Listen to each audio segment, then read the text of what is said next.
Sometimes the biggest lessons in life come from the most unexpected places.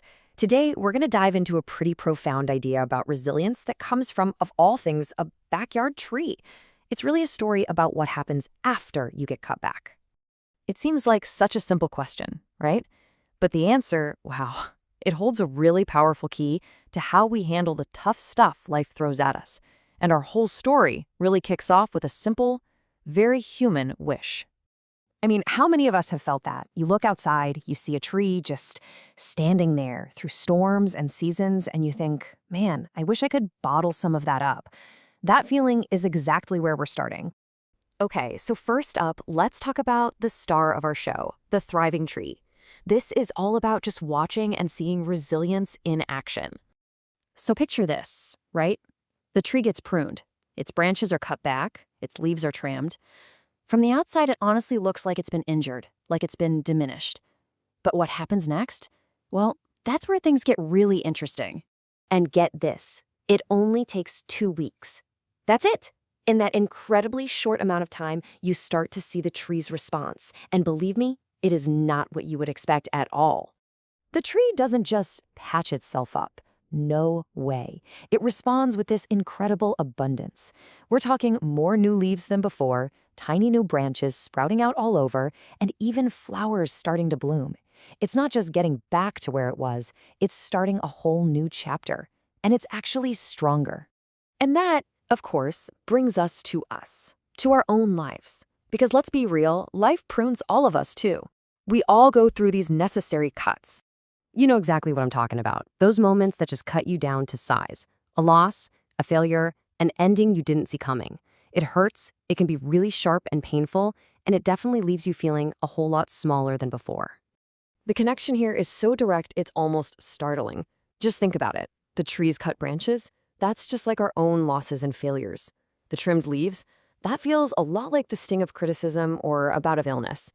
And the pruning itself, well, that's a perfect metaphor for those tough but necessary endings we all have to face.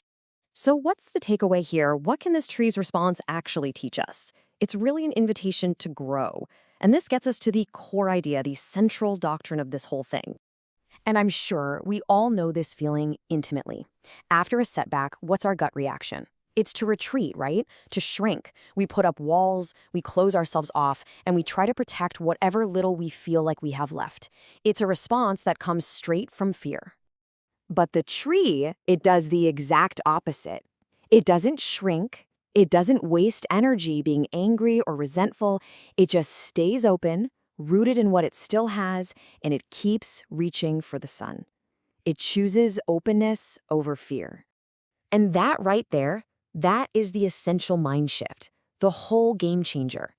It's seeing that cut not as an injury, but as an invitation to dig deep, gather strength from those hidden places, and begin a brand new chapter of growth. Okay, so that all sounds great, but how do we actually apply this lesson to our own lives? Well, that's what we're calling the art of regrowth. So here it is, the ambarella doctrine. At its heart, it's an act of trust. It's about trusting that the energy you've got stored deep down, your resilience, your inner strength, will push forward new life when the time is right. And look, this process isn't forceful or aggressive. It's gentle, just like in nature. First things first, you've got to give yourself time to heal. Let those raw ends mend a bit. After that, your only job is to watch. And finally, you just have to trust. So what exactly are you watching for? The little things, those small, tender signs of new life. You're looking for an unexpected moment of joy that just bubbles up, a tiny flicker of hope, the quiet feeling that maybe a new path is starting to form. And this is so important. This is not about forcing yourself to get over it or pushing for growth before you're ready. It's about staying present, staying open, and just allowing that regrowth to happen naturally, the same way the ambarella tree does. And that brings us to the final, and maybe the most beautiful part of this whole idea, your season to bloom, and the incredible promise that's held deep inside you. If you take away just one thing from all of this, let it be this. The strength you need, you already have it. It's not something you have to go out and find. Just like the tree, the hard times don't create your strength, they reveal it. It's been in there all along, just waiting for its season to bloom. So I'll leave you with this question to think about. After all of life's necessary cuts, what new flowers, what tender leaves, what quiet new branches are waiting to bloom in you? Thanks so much for exploring this with me.